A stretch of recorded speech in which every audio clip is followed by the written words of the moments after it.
ఓం శ్రీ మాత్రే నమః. ఛానల్లోకి స్వాగతం అండి. మిథున రాశి వారికి డిసెంబర్ 3-4 తేదీలలో అనుకోని శుభవార్త వినబోతున్నారండి. ఈ శుభవార్త కనుక మీరు వినకపోతే నిజంగా మీ అంతా దురదృష్టవంతులు మరొకరు ఉండరని చెప్పుకోవచ్చు. కానీ దీన్ని మాత్రం మీరు దక్కించుకుంటే నక్కతోక తొక్కినట్లే అని చెప్పుకోవచ్చు. ఖచ్చితంగా 100% కూడా ఒక వివాహం కాని స్త్రీ కారణంగా మీ కుటుంబ అబ్బాయి జరిగేది తెలిస్తే మీరు ఖచ్చితంగా ఆశ్చర్యపోతారు, షాక్కి గురవుతారు. ఈ వీడియో మీ కంటపడి అంటే పరమేశ్వరుని అనుగ్రహం అనేది మీ యందు ఉంది కాబట్టి ఈ వీడియోని మీరు కంటపడింది అని చెప్పి భావించి వీడియోని చివరి వరకు కూడా చూసే ప్రయత్నం చేయండి.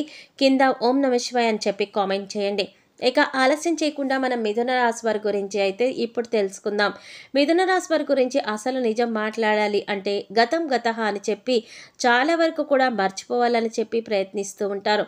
మనసుని సిద్ధం చేసుకునే పద్ధతి ఉంటుంది కదా, అలా మనసుని సిద్ధం చేసుకోవడానికి ప్రయత్నించినప్పటికీ కూడాను కొన్ని జ్ఞాపకాలు అయితే అడుగడుగునా కూడా వీరిని వెంటాడుతూ వేధిస్తూ ఉంటాయి. మీరు చిన్నదానికి కూడా గోరంత దానికి కూడా కొండంతగా ఆలోచించుకుని భయపడుతూ ఉంటారు. నాకేదో జరిగిపోతుంది, నేనేదో అయిపోతాను, లేదంటే నేను చచ్చిపోతాను, నా పిల్లలకు ఎట్లా, లేదంటే నా బిడ్డల భవిష్యత్తు ఏంటి, ఇటువంటి ఆలోచనలు మీరు అస్సలు పెట్టుకోకండి. ఏమీ కాదు, మన ధైర్యమే మనకి శ్రీరామ రక్ష. ఈ ధైర్యంతో పాటు ఆరోగ్యంతో పాటు ధనం కూడా తోడైతే ఆ మనిషిని మించిన అదృష్టవంతుడు మరొక ఉండరు. ఆ అదృష్టవంతులు మీరే అని చెప్పుకోవచ్చు. కానీ దాన్ని దక్కించుకోవడం అన్నది మీ చేతుల్లోనే ఉంది. అలా కాదు, మేము ఎప్పుడు కూడా మూడౌట్గానే ఉంటాము, మేము ఏదో ఒకటి ఆలోచిస్తూనే ఉంటాము, మేము అతిగా ఆలోచన చేస్తూనే ఉంటాము, మాతో గొడవలు పడే వారితో మేము గొడవలు పడుతూనే ఉంటాము, మాకు ఈ లైఫ్ అనేది ఇంతే, గొడవలతోనే బాగుంటుంది, గొడవలతోనే మేము టైం పాస్ చేస్తాము, మాకు ఏ ఆరోగ్యం వద్దు అనుకుంటే ఇది మీ చేతుల్లోనే ఉంటుంది.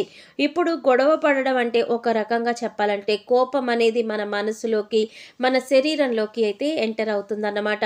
అంటే మన శరీరంలో ప్రతి అవయవం మీద అది ప్రభావం చూపిస్తుంది. కేవలం ఆ ఒక్క కోపం మనసుని, మెదడుని డిస్టర్బ్ చేస్తుంది. గుండె ఆరోగ్యానికి కూడా అదంతా మంచిది కాదు, పొట్ట ఆరోగ్యానికి అంతకంటే మంచిది కాదు.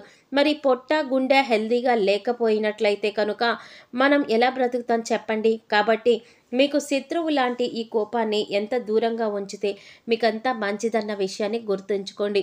ఇక మీరు మీ మనసులో ఏదైతే అనుకుంటున్నారో, నేను హ్యాపీగా ఉంటాను, నేను ఎవరిని పట్టించుకోను, గొడవలు పడను, ప్రశాంతంగా ఉంటాను, నా పని నేను చేసుకుంటాను, నాకు నష్టాన్ని కలిగించే వారికి, నన్ను నష్టపరిచే వస్తువులకి ఏదిటికి కూడా నేను వాటి దగ్గరికి వెళ్ళను, వాటికి దూరంగా ఉంటాను, ఇప్పటి నుంచి నా గురించి నేను ఆలోచించుకుంటాను అని మీరు ఏదైతే నిర్ణయం తీసుకున్నారో ఆ నిర్ణయం మీద స్టిక్ అయి ఉన్నట్లయితే కనుక మీకంతా కూడా మంచి జరుగుతుంది. అంటే నక్కతోక తొక్కినట్లే ఉంటుంది. ఎందుకంటే అన్నీ కలిసి వస్తాయండి. అలా కాకుండా మేము గొడవలు, మనస్పర్ధలు వాటితోనే ఉంటాము, ప్రతి ఒక్కరితో ప్రతీకారం తీర్చుకుంటాము అని చెప్పి అనుకుంటే నిజంగా ఇంకా అది మీ కర్మే అని చెప్పుకోవచ్చు.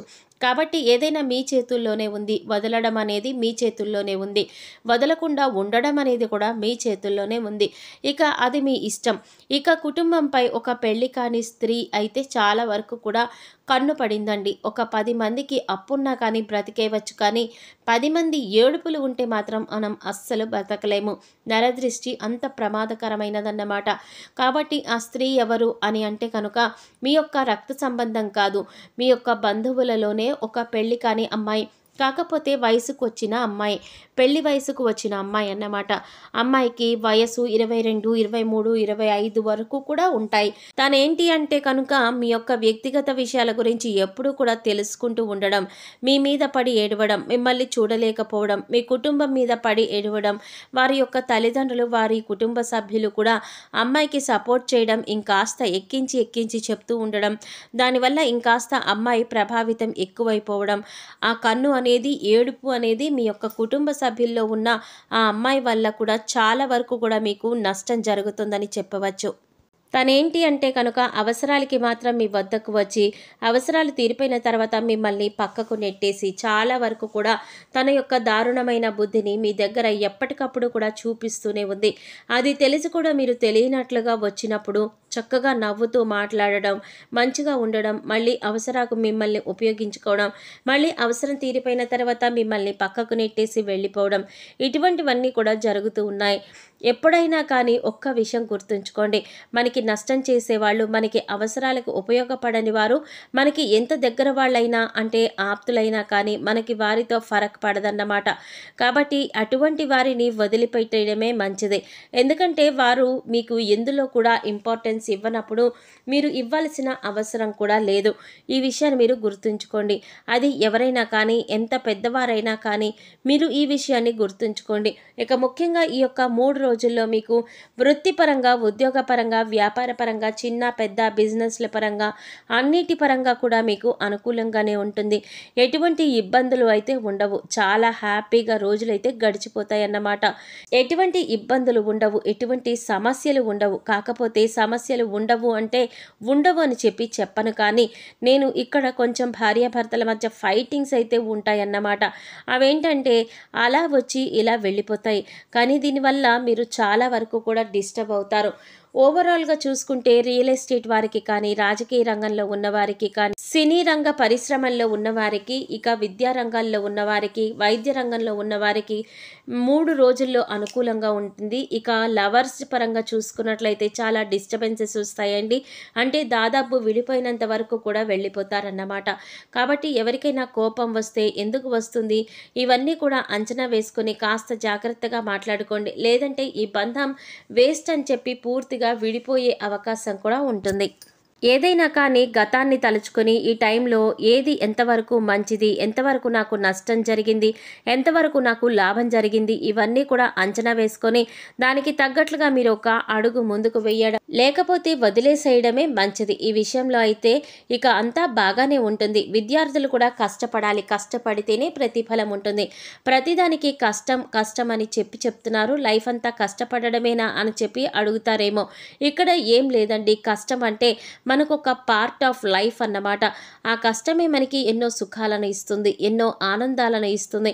కొంత టైం వరకు కష్టపడాలని చెప్పి మనం ఆ పని అందు పెట్టుకుంటే అంతవరకు కష్టపడితే సరిపోతుంది. మిగతా లైఫ్ అంతా కూడా హ్యాపీగానే ఉంటుంది. మిగతా సమయం అంతా కూడా హ్యాపీగా ఉండొచ్చు. కాబట్టి కొంచెం కష్టపడితే ఫలితం ఎక్కువ వస్తుంది అన్న విషయాన్ని గుర్తుంచుకోండి. ఇంకా అంతేనండి, ఈ 3 రోజులు ఎటువంటి ఇబ్బందులు అయితే మీకు ఉండవు. నరదృష్టి దూరం చేసుకునే ప్రయత్నాలు చేయండి. శివుడికి వారంలో ఒక్కరోజైనా కానీ అభిషేకం చేయించుకునే ప్రయత్నం చేయండి. దానివల్ల చాలా వరకు కూడా కర్మ దోషాలు, జాతక దోషాలు, ఏలినాటి శని దోషాలు అన్నీ కూడా క్లియర్ అయిపోతాయి. ఎందుకంటే శివుణ్ణి దాటి ఏ గ్రహం కూడా మిమ్మల్ని ఈ యొక్క విషయంలో ఏం చేయలేదు అన్న విషయాన్ని మీరు గుర్తుంచుకోవాలి. మరి అర్థమైంది కదండి. మిథున రాశి వారికి ఈ వీడియో నచ్చింది అని అనుకుంటున్నాను. నచ్చింది అనిపిస్తే ఈ వీడియోకి ఒక లైక్ ఇవ్వండి. లైక్ ఇచ్చిన వెంటనే హైప్ కూడా వస్తుంది, హైప్ ఇవ్వండి. అంతేకాకుండా మొదటిసారి మన ఛానల్లోకి వచ్చినట్లయితే కనుక మన ఛానల్ని సబ్స్క్రైబ్ చేసుకొని సపోర్ట్ చేయండి. కింద ఓం నమః శివాయ అని చెప్పి కామెంట్ చేయడం మాత్రం మర్చిపోవద్దండి. మరి రేపు మరొక చక్కటి వీడియోతో మళ్ళీ కలుసుకుందాం. అంతవరకు కూడా పరమేశ్వరుని ఆశీస్సులు మీ మీద, మీ కుటుంబ సభ్యుల మీద ఎల్లకాలం ఉండాలని చెప్పి మనస్ఫూర్తిగా కోరుకుంటూ సర్వేజన సుఖినో భవంతు. ధన్యవాదాలండి.